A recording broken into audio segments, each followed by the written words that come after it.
Coronavirus, la pandemia. ¿Cuáles son los síntomas? ¿Cómo se transmite? ¿Qué puedo hacer para protegerme y prevenir la propagación de la enfermedad?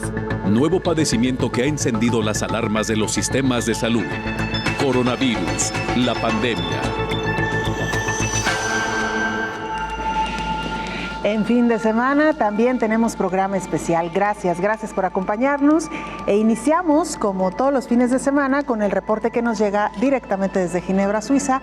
Es nuestra compañera Verónica López quien nos presenta el informe diario de la Organización Mundial de la Salud. Hola, ¿qué tal? Buenos días, Belén. Buenos días a todo el auditorio de Canal 44. El nuevo coronavirus, SARS-CoV-2, responsable de la COVID-19, avanza por todo el planeta. Suma más de 4,6 millones de fallecidos y supera los 224 millones de contagios.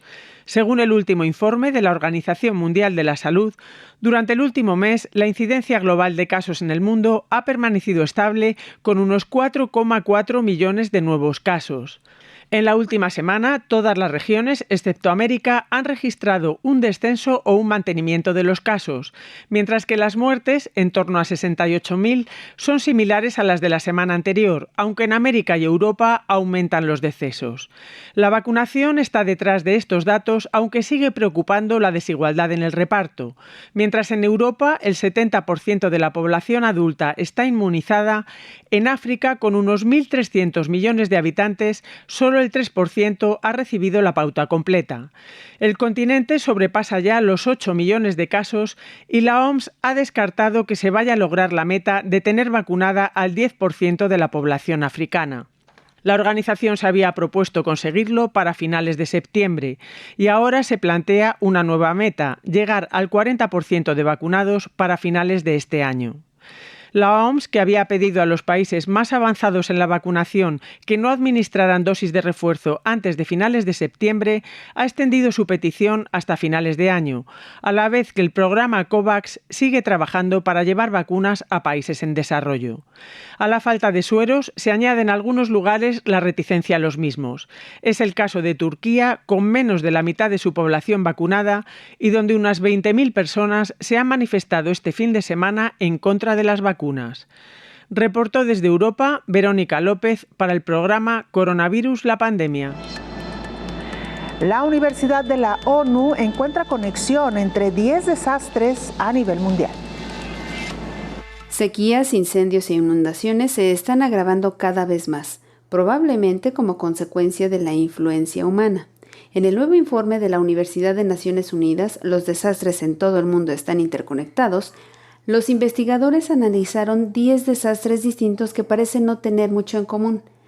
Desde 2020, no solo la COVID-19 sorprendió al mundo, la ola de frío que paralizó a Texas, los incendios en la selva amazónica y las 9 tormentas en Vietnam en tan solo una semana son eventos que prendieron las alertas a nivel internacional. Los 10 desastres analizados son los siguientes: incendios forestales en el Amazonas, ola de calor en el Ártico, explosión de Beirut, inundaciones en Vietnam Central, extinción del pez espátula chino, pandemia de COVID-19, ciclón Amphan, brote de langosta del desierto, blanqueamiento de la Gran Barrera de Coral y la ola de frío en Texas.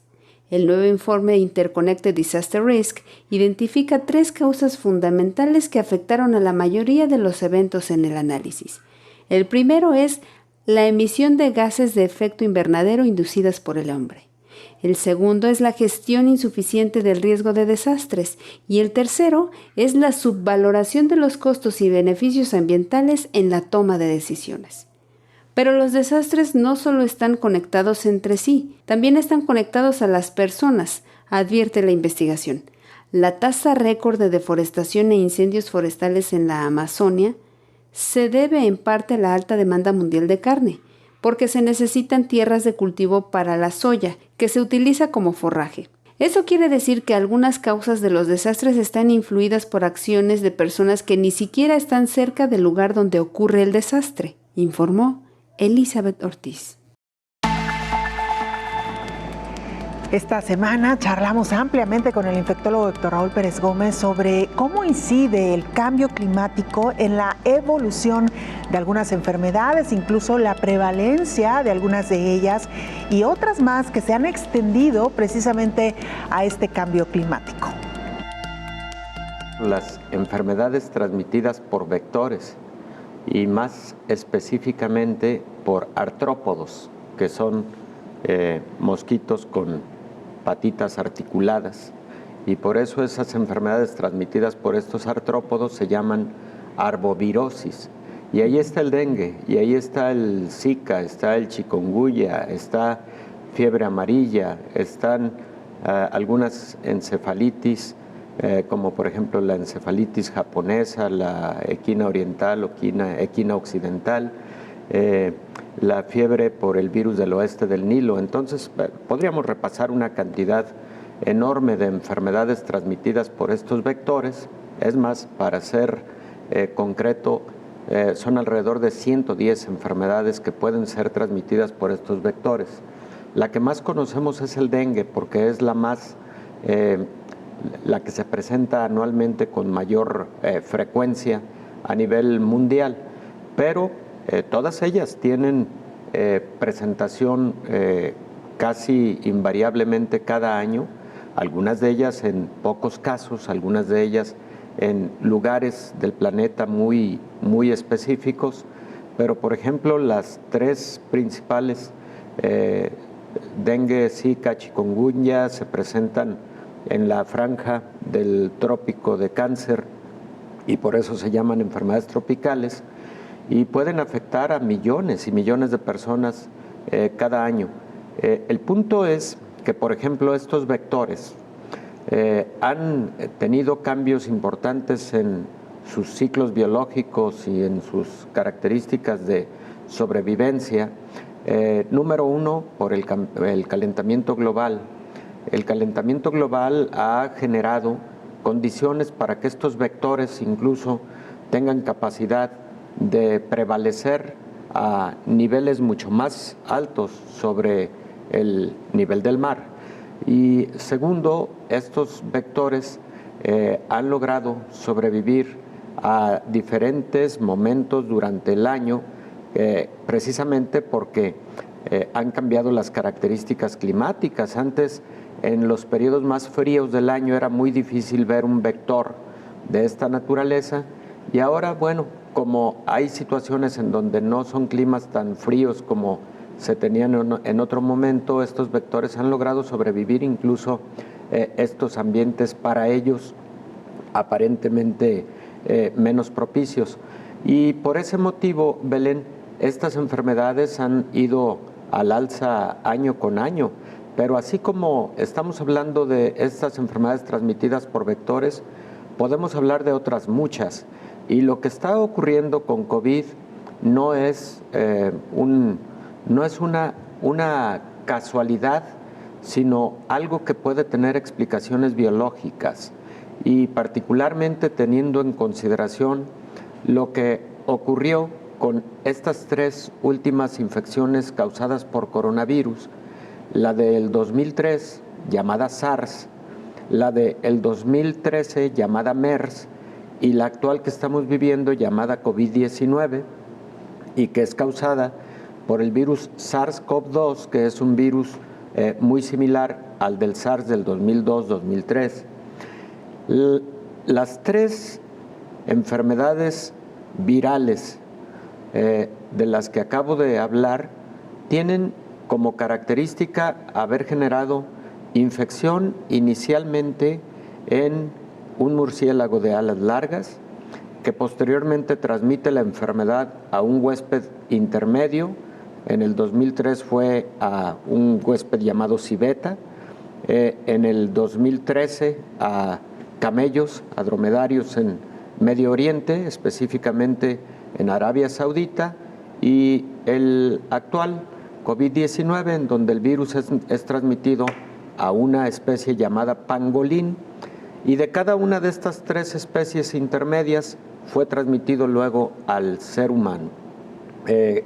Se considera que cambios precisamente en el medio ambiente generaron posiblemente la infección en estos murciélagos de alas largas y que también cambios ambientales fueron los que condicionaron la transmisión de la enfermedad, por lo menos al huésped secundario.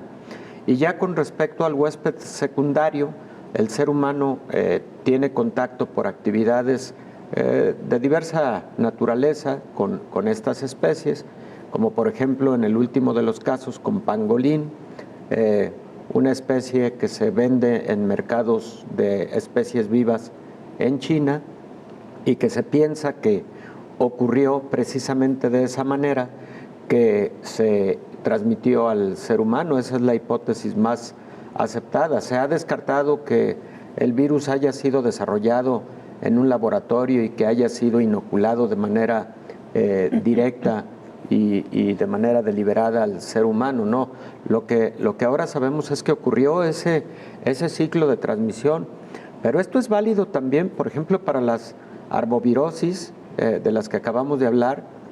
Algunas de ellas generan infección primero en aves. Luego estas aves, algunas de las cuales son migratorias, pueden generar infección en especies animales intermedias como equinos, caballos. Y algunas de estas posteriormente pueden generar transmisión al ser humano. En el caso de influenza, por ejemplo, la última pandemia de influenza del 2009 es generada por un virus de la influenza tipo A, caracterizado como H1N1, pero que logró definirse que es un virus recombinado con material genético procedente de un virus porcino, de un virus aviar y de un virus procedente del ser humano. Entonces, ese nuevo virus de la influenza tipo A que causó esa pandemia fue un virus combinado y procedente de 3 especies. Entonces, tenemos indudablemente el impacto del medio ambiente a la salud del ser humano y está directamente relacionada.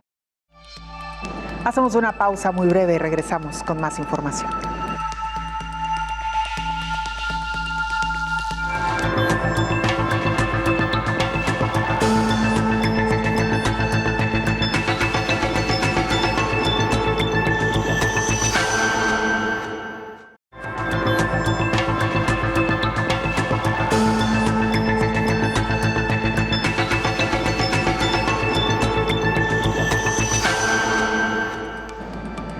Así como la pandemia no impactó de manera igualitaria, el desconfinamiento y el control de esta enfermedad tampoco ha avanzado de manera igualitaria. Por ejemplo, Dinamarca retiró ya prácticamente todas las medidas anti-COVID. Dinamarca vuelve a la normalidad. A partir de ya, elimina todas las restricciones anti-COVID. Por ejemplo, en esta nación ya se podrá organizar conciertos para 50,000 personas sin necesidad de enseñar un certificado de vacunación o un test negativo al COVID, algo insólito en Europa, ya que muchos países de la Unión Europea preservan muchas restricciones. Gracias a unos altos porcentajes de vacunación del 73% entre sus 5.8 millones de habitantes, Dinamarca levantó casi totalmente desde el 1 de septiembre la exigencia del certificado anti-COVID instaurado en marzo, y a partir del fin de semana, se retiró su obligatoriedad en los locales nocturnos, el único sector donde todavía estaba vigente. Actualmente Dinamarca contabiliza alrededor de 500 casos diarios de COVID y una tasa de reproducción del virus de 0.7, por lo que las autoridades consideran controlada la pandemia. Advirtieron que seguirán de cerca el número de hospitalizaciones y secuenciarán minuciosamente las muestras del virus para controlar su evolución. Además, están ofreciendo a los colectivos más vulnerables una tercera dosis de la vacuna. Aunque dentro de Dinamarca la vida vuelve a la normalidad, para entrar a este país escandinavo, seguirá siendo obligatorio la presentación de un pasaporte sanitario o un test negativo, informó Rocío López Fonseca.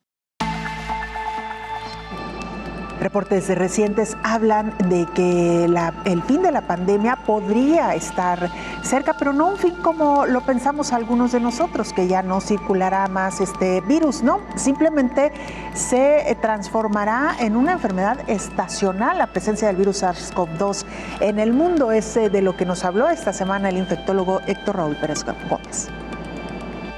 Depende de la inmunidad que se ha generado a lo largo de estos meses de pandemia de COVID-19, ya sea por enfermedad o inmunidad generada por las vacunas.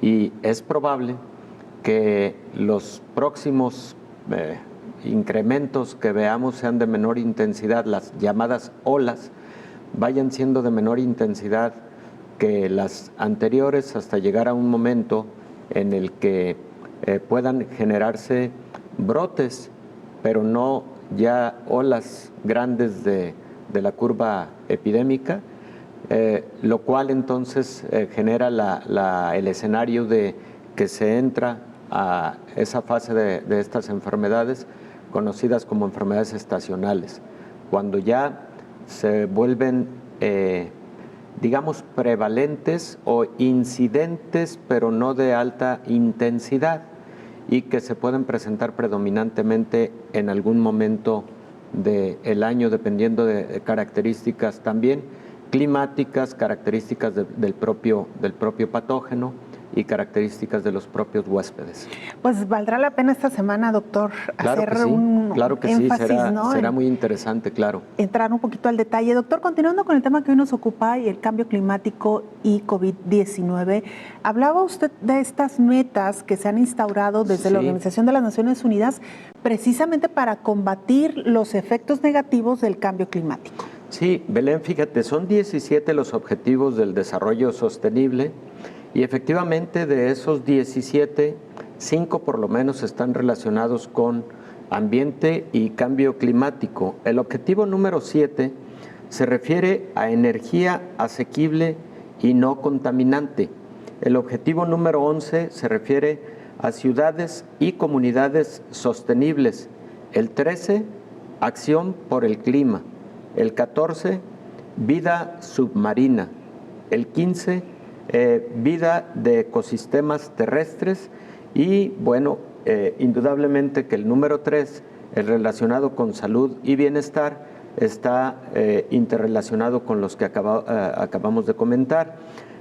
Belén, los objetivos para el desarrollo sostenible de alguna manera tienen carácter transversal, todos inciden en cada uno de ellos, pero estos que acabo de comentar muy directamente están relacionados con clima y medio ambiente, y es que si no trabajamos con mucha intensidad las políticas para mejorar medio ambiente, para detener el deterioro climático, el cambio climático o el calentamiento global, Belén, sí vamos a sufrir serios problemas en el futuro, no tan lejano, por cierto.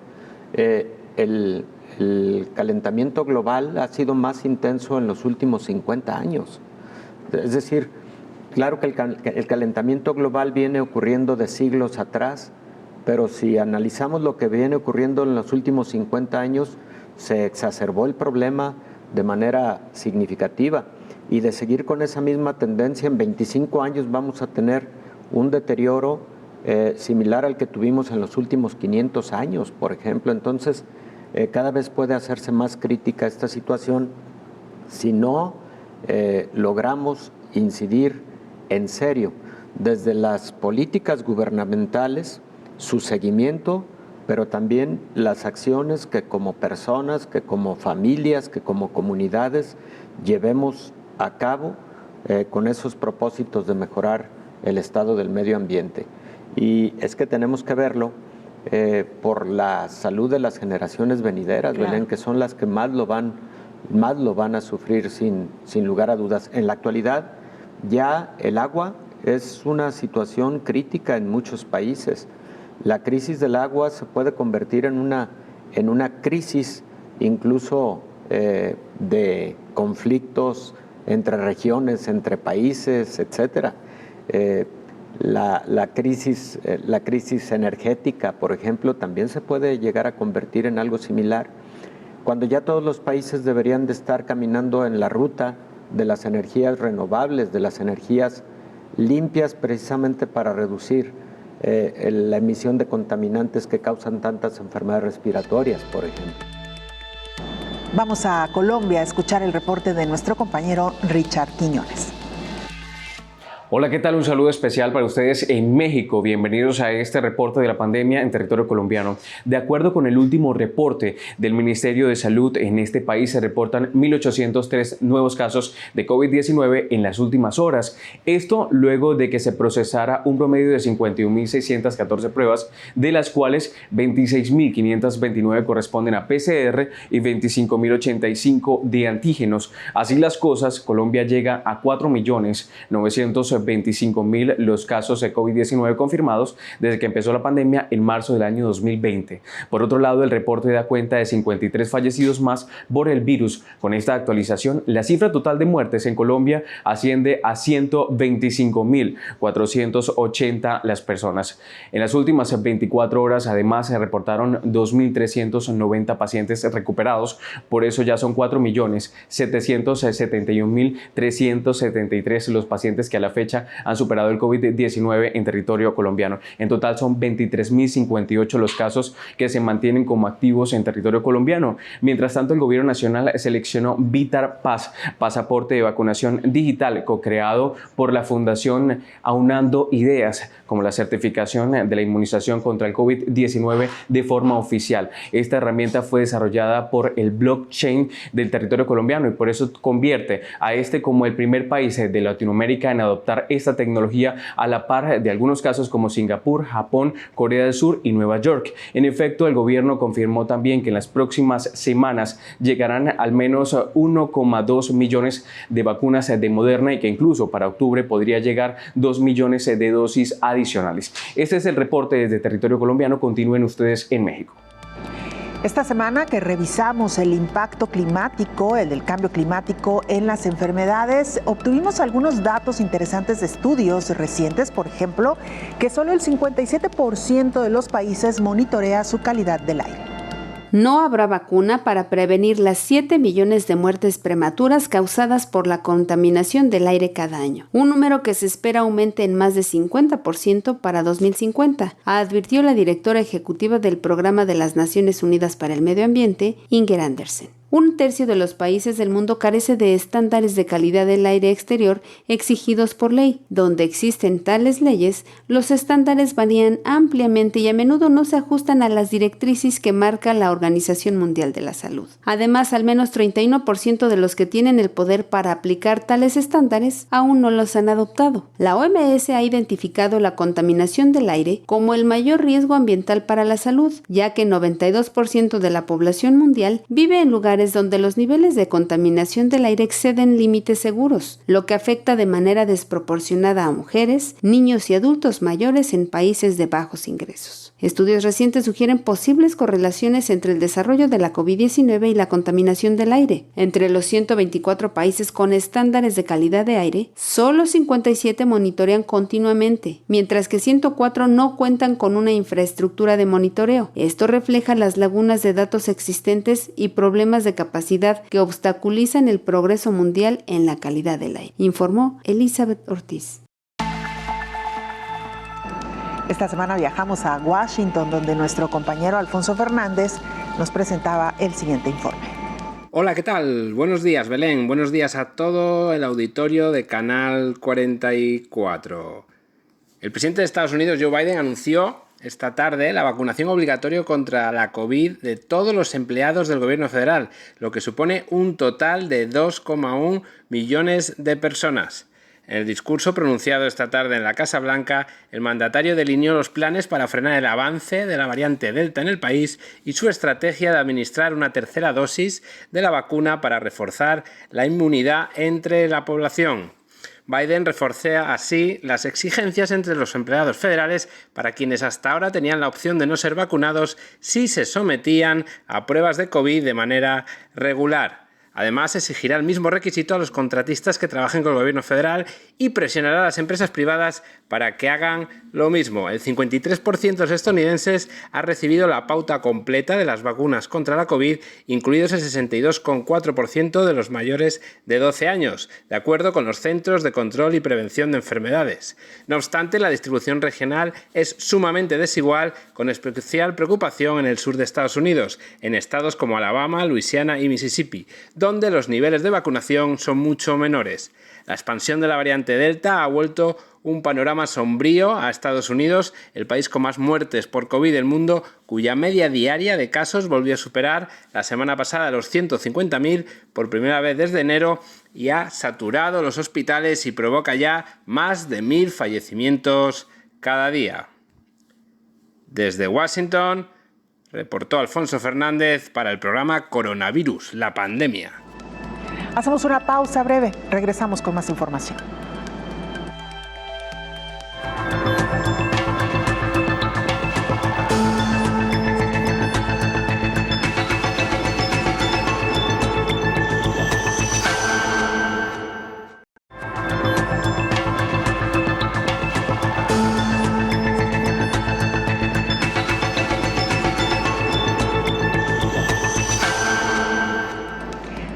Esta semana también hicimos una revisión de lo que está ocurriendo en los países que ya reabrieron los planteles escolares y cuyos alumnos están asistiendo de manera presencial a las aulas. A países como Estados Unidos, aún con todos sus recursos y aún con los porcentajes de vacunación, no han podido garantizar regresos seguros a las aulas.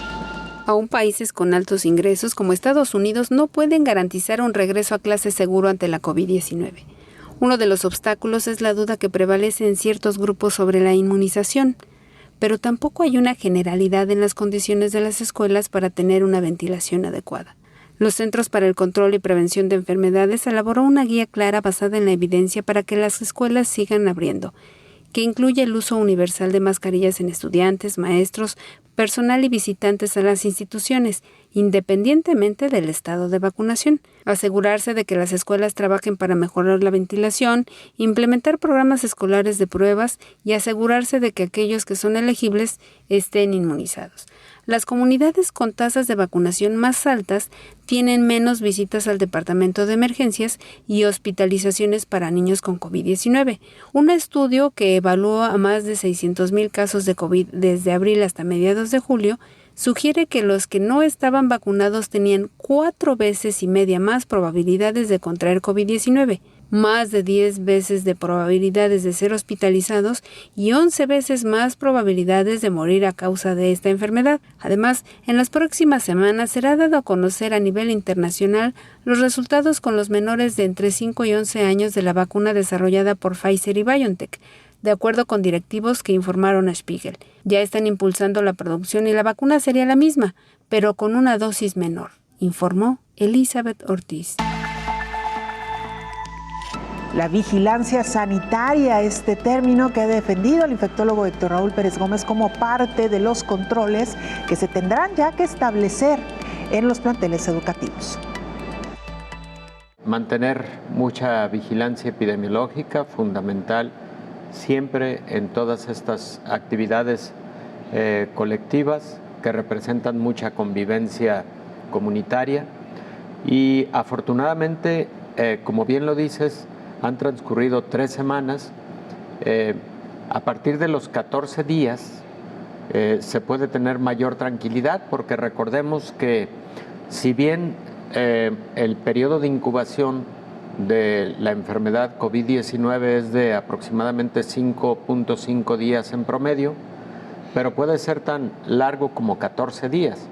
Entonces, por eso se dice que cuando se reanuda una actividad colectiva, en este caso la presencialidad escolar, hay que mantener mucha vigilancia durante esos primeros 14 días porque son los que pueden representar una detonación en crecimiento epidemiológico de la enfermedad. Claro. Y doctor, como usted bien lo dice, sin echar las campanas al vuelo, porque es verdad que se han registrado algunos casos en algunas escuelas, que han sido los menos, doctor, pero también es importante, me parece, destacar las serias medidas de vigilancia y de restricción que se han tomado en la mayoría de las escuelas, doctor. Es decir, que la preocupación era tanta que entonces se reforzaron en casos extremos, lo cual nos parece bien, porque ante esta pandemia no debemos escatimar cuidados, doctor. No debemos escatimarlos y no debemos bajar la guardia en ningún momento, porque luego transcurre el tiempo, vemos que las cosas están en aparente calma, bajamos la guardia y ahí podemos cometer un error. Entonces se trata de estar alertas en todo momento. A lo largo de los meses debemos identificar que la pandemia, en tanto no tenga una reducción a la baja clara y además que se encuentre en incidencias verdaderamente disminuidas, hasta entonces podemos empezar a tener un poco más libertad, podemos tener un poco más confianza al respecto, pero mientras tanto mucha vigilancia epidemiológica, mucha acción de parte de padres de familia, de parte de profesores, en general de toda la comunidad escolar, que la integran alumnos, profesores, personal administrativo, personal directivo y, sin lugar a dudas, y como rol importante y fundamental, ahora sí que como centinelas de la vigilancia de los buenos protocolos, los padres de familia, que de alguna manera han sido los más preocupados, los que han tenido más incertidumbre al respecto del retorno a actividades escolares presenciales. Pero pues muy bien, creo que motivo de alegría que por el momento no haya habido una explosión epidemiológica por COVID-19 ante el retorno a las actividades escolares presenciales. Ahora, doctor, también habrá que ver qué sucede en los próximos meses conforme aquellos padres que decidieron no enviar todavía a sus hijos a la escuela por algún temor, alguna preocupación, cuando vean que relativamente todo transcurre en calma, decidan sí enviarlos y entonces crecerán los grupos, un nuevo reto para los profesores y para los directivos. Sí, cada paso va a ser un nuevo reto, ¿verdad, Belén? Recordemos que en algunos centros escolares se decidió que siguiera la modalidad híbrida por motivo del espacio de las aulas, etcétera, y en algunos otros, como bien lo señalas, se dejó a libertad de decisión de los padres de familia si llevar o no a los hijos a la escuela. Y por el momento, bueno, hay estimaciones de que un 20% decidieron esperar. Entonces, posiblemente un siguiente paso vaya a ser un incremento del 20% de personas acudiendo, de niños, jóvenes, adolescentes acudiendo a actividades presenciales. Doctor, revisando algunas de las publicaciones sobre qué es lo que ha funcionado para algunos países y ahora aparentemente para México, es sin duda alguna el tema de la vacunación. Hay que recordar que los profesores fueron también de los grupos prioritarios que se inmunizaron para precisamente poder permitir este regreso a las aulas. Nos referimos a profesores, directivos, personal administrativo. Doctor, sin embargo, hay un tema también que ha causado mucha controversia. ¿Se debería o no empezar la inmunización de los niños más pequeños? Yo creo que esa es otra gran preocupación de los padres, vacunarlos o no en medio de este regreso ya presencial a las aulas. Sí, Belén, creo que para muchos padres ha sido un gran deseo poder vacunar por lo menos a los hijos que tienen de 12 años o más, que es en donde se encuentra mayor evidencia de eficacia de la vacuna. Los ensayos clínicos en niños más pequeños, de 5 años a 11 años, apenas están concluyendo, y de niños más pequeños también apenas esos estudios, ensayos clínicos están en curso. En tanto no se tengan resultados contundentes, seguramente las agencias regulatorias de los países no darán el paso de autorización a niños tan pequeños. Entonces eso va a esperar un poco, pero los niños de 12 años o jóvenes adolescentes de 12 años en delante ya están siendo vacunados en muchos países del mundo. Y creo que precisamente el retorno a actividades escolares es una de las razones por las que existe esa preocupación, y además de parte de muchos padres de familias deseo de que sus hijos pudieran entrar pronto a un esquema de vacunación. Mientras varios países ya están regresando a la presencialidad en los planteles educativos, Filipinas cumplirá un segundo año sin alumnos en las aulas. Filipinas comenzó este lunes el curso escolar con las aulas vacías por segundo año consecutivo, entre las críticas por los efectos negativos en un país poco preparado para las clases en línea.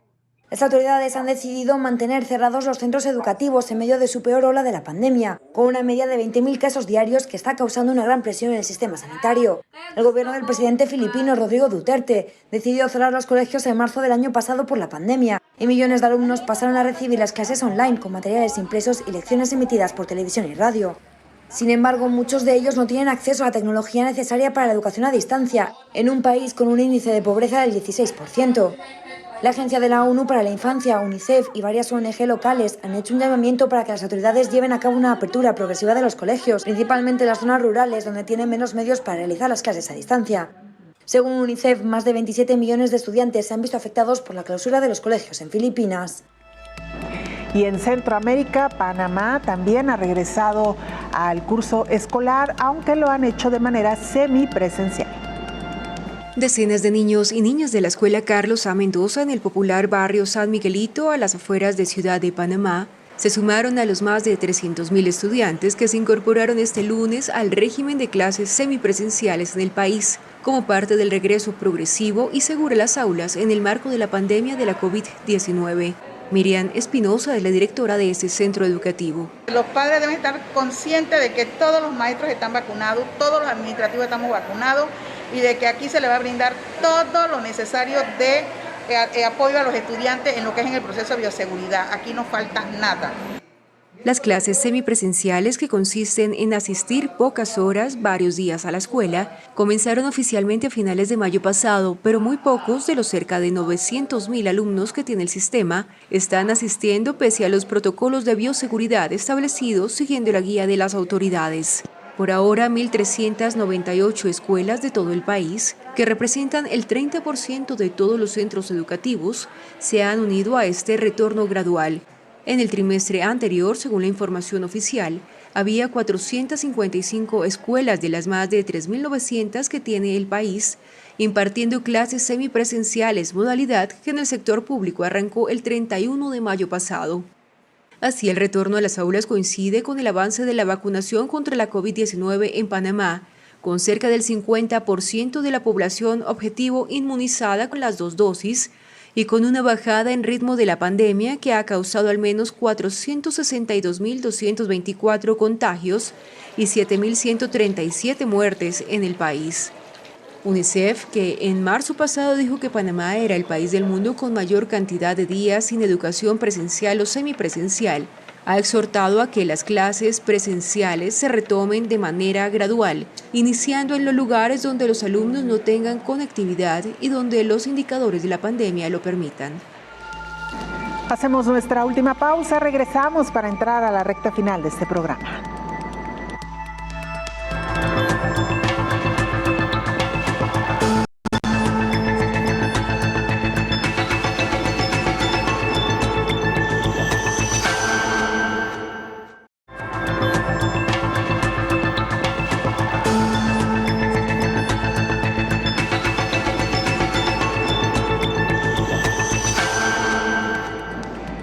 Regresemos con nuestra compañera Verónica López, corresponsal de la agencia EFE en Ginebra, Suiza, para que nos presente otro informe de la Organización Mundial de la Salud.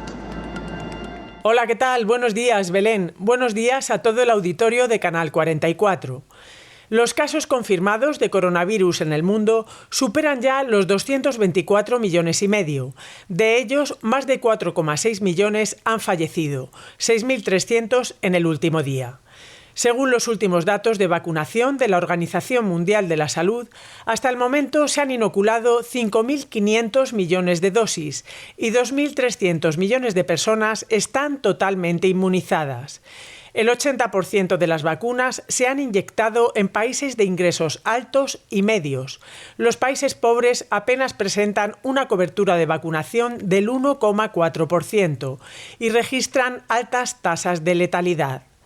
El objetivo de la OMS pasa por apoyar a todos los países para que vacunen al menos al 10% de su población a finales de este mes, al menos al 40% a finales de este año y al 70% de la población mundial a mediados de 2022. Si es así, la organización considera que la pandemia podría estar controlada en marzo de 2022. América supera los 86 millones y medio de casos y 2,1 millones de muertes y sigue con el reto de vacunar más rápido, con Uruguay y Chile como únicos países con más del 70% de la población totalmente inmunizada. La alarma ha saltado porque se han notificado casi el doble de infecciones comparado con la misma época del año pasado. Honduras empieza a vacunar a los adolescentes entre 15 y 17 años, Ecuador a menores a partir de 12 años y El Salvador es el primer país de Centroamérica que vacuna a niños de entre 6 y 11 años. La Organización Mundial de la Salud ha pedido retrasar la tercera dosis en la población general al menos hasta final de año.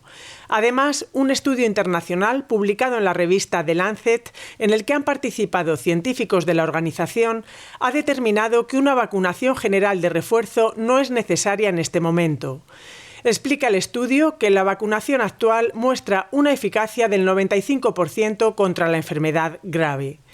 Mientras tanto, continúa el reparto de vacunas a través del mecanismo COVAX que gestiona la OMS para reducir la brecha entre países. España ha entregado más de 6 millones de sueros a Latinoamérica en cumplimiento del compromiso del Gobierno español para facilitar hasta 22 millones y medio en 2021.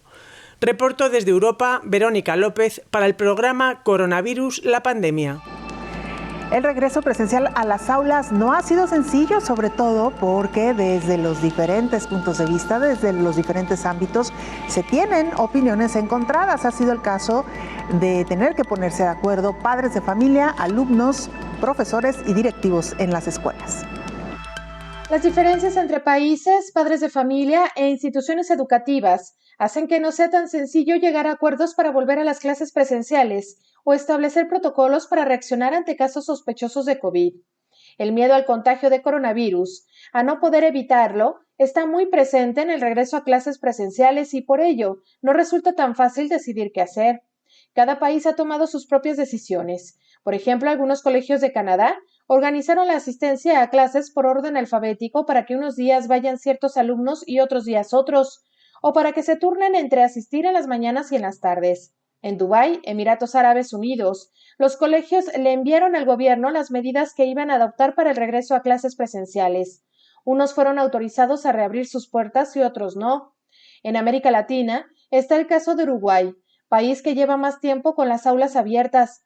Desde junio comenzó con las clases presenciales, poco a poco, hasta reducir por completo la virtualidad, con medidas como el uso de cubrebocas en el salón y conservar la distancia social. El gobierno partió de la base de que los niños no se contagian fácilmente del virus, según el psicólogo y escritor uruguayo Alejandro de Barbieri. Con la educación presencial se gana la interacción con los pares y la educación emocional. Un problema que ha tenido la cuarentena en América Latina es un exceso de padres y un exceso de pantallas que genera un desgaste emocional, problemas de concentración y de motivación.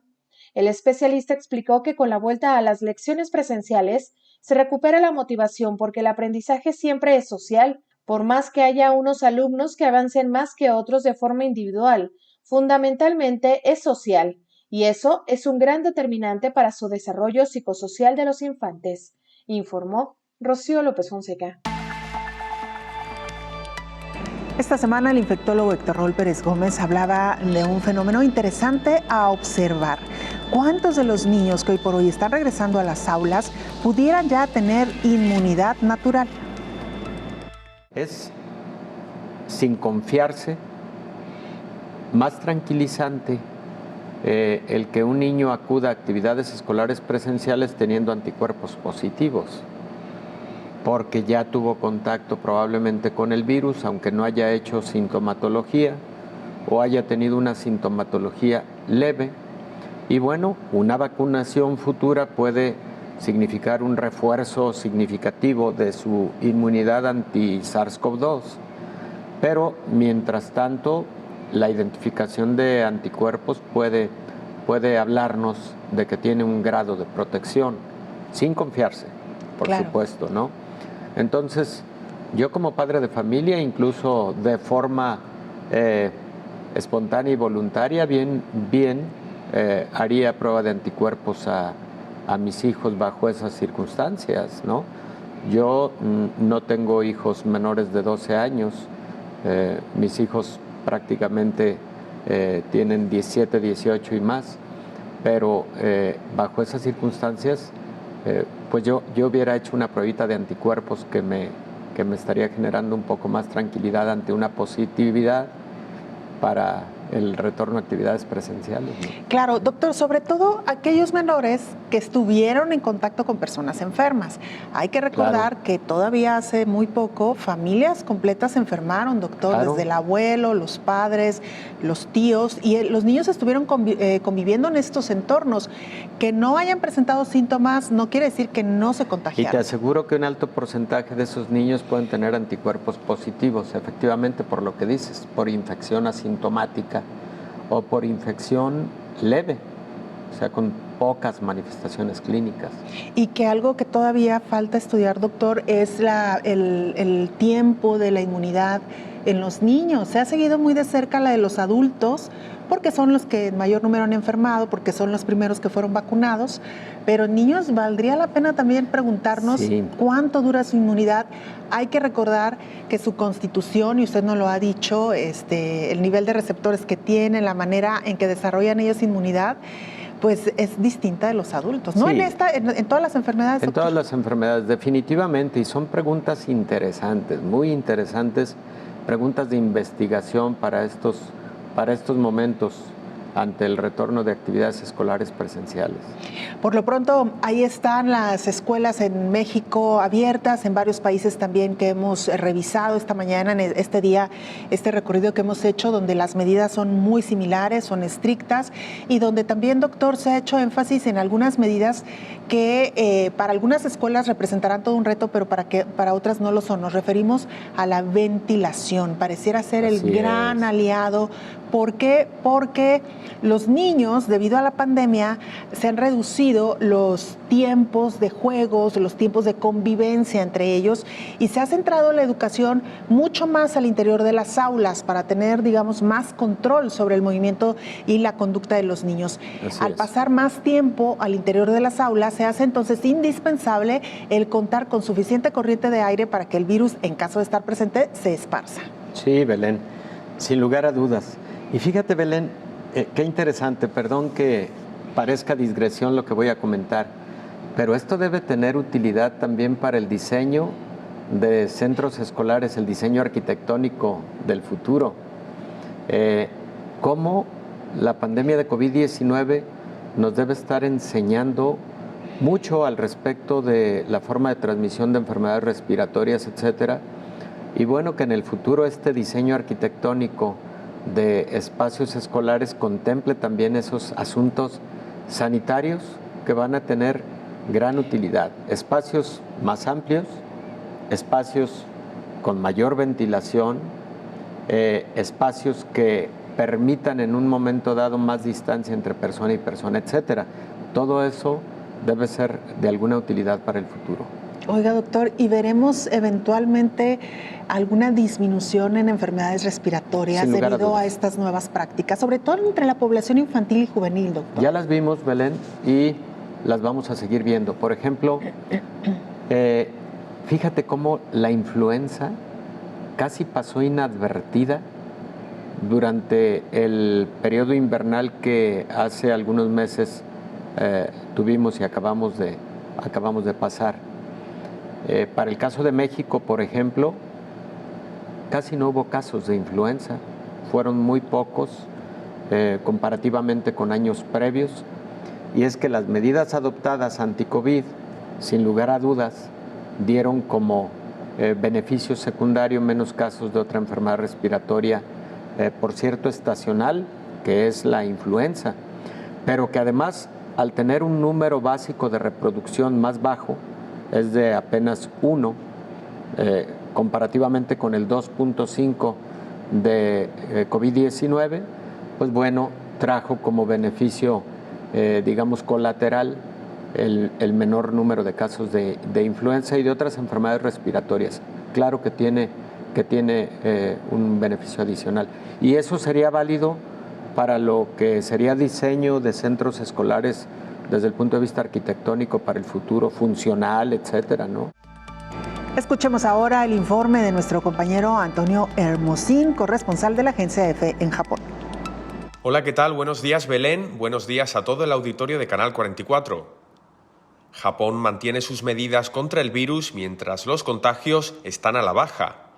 Desde este lunes, prácticamente la mitad de las regiones del país, Tokio entre ellas, siguen bajo estado de emergencia sanitaria. El gobierno decidió la semana pasada extender esta medida extraordinaria hasta finales de septiembre. Las autoridades niponas optaron por mantener las restricciones debido a que la ocupación de los hospitales se considera excesiva. Los contagios diarios de COVID en todo Japón se sitúan por debajo de los 15.000 desde hace 7 días, tras haber superado los 25.000 entre mediados y finales de agosto. El estado de emergencia conlleva sobre todo restricciones que afectan principalmente a bares, restaurantes y karaokes, entre otros establecimientos. En cuanto a las vacunas, Japón ha inoculado por el momento con la pauta completa al 50% de su población. El gobierno espera empezar a aliviar las restricciones vigentes hacia noviembre, para cuando se espera haber vacunado a casi la totalidad de su población objetivo. Reportó desde Japón Antonio Hermosín para el programa Coronavirus la Pandemia. Con este informe nos despedimos. Muchas gracias por habernos acompañado. Le invitamos para que nos sintonice en nuestra siguiente emisión. Hasta la próxima.